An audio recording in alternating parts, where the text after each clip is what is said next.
Maluwalhating araw sa inyo lahat mga kaibigan. Ito na naman ang ating baon sa ating tanghalian. Inasal na saging po ito. Masarap na masarap, senyoritang saging.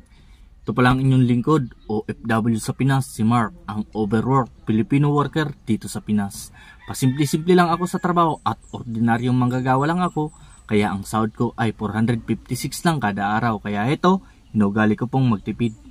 Bago ang lahat po mga kaibigan, ay ipakilala ko sa inyo ang JC Organic Barley. Maganda ito ko sa kalusugan mga kaibigan. I-try nyo na. Nasa comment section lang ang link. Magandang panlaban sa mga matitinding karamdaman. Tara, kumain na po tayo mga kaibigan.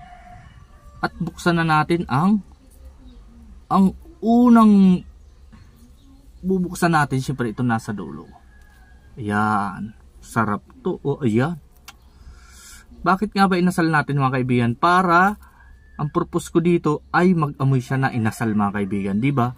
Pag inasal yung isang pagkain, lalong sumasarap kagaya ng manok, ng isda, ganun din sa prutas mga kaibigan. Pag inasal mo yan, ang bango at masarap.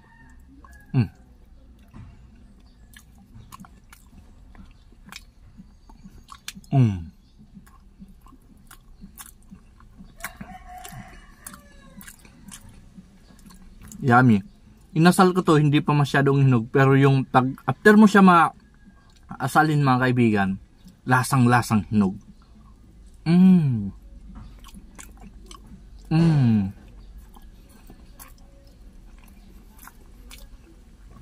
Next one,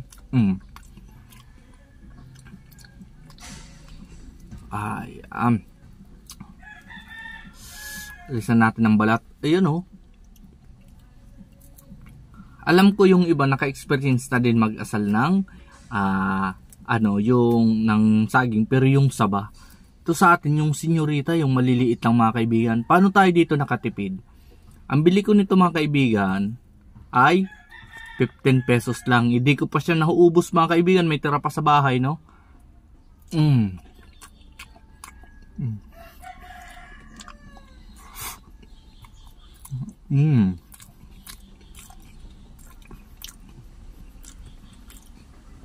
The best mga kaibigan.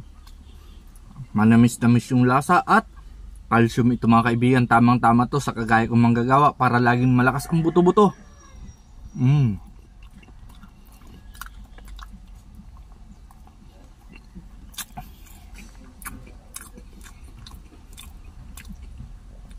Dahil kailangan natin ay laging malakas tayo sa trabaho mga kaibigan.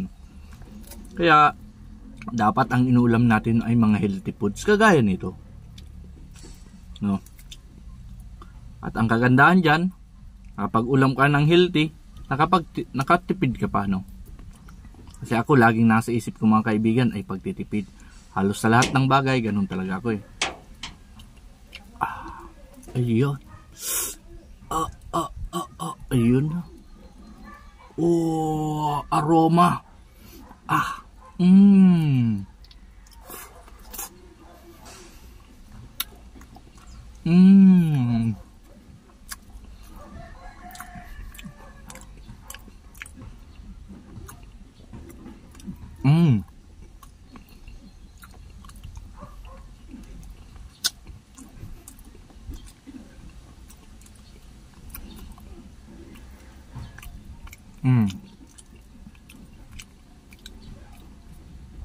Shoutout nga pala mga kaibigan sa mga taga San Fernando, Camarines Sur at Pamplona, Camarines Sur.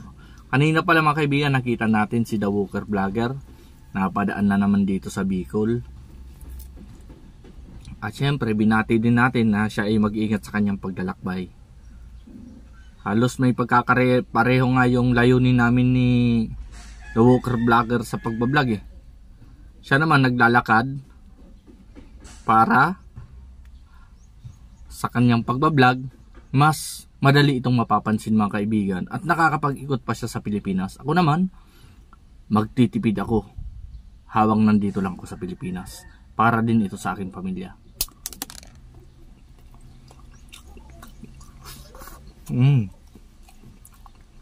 Kaya parehas ang layunin namin para sa aming pamilya, no?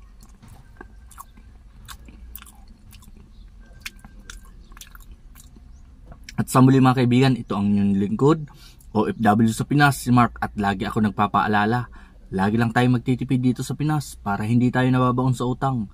At ang inyong lingkod ay isang tatak uragon, basta uragon, malupiton. Hanggang sa muli, that's all, mabuhay.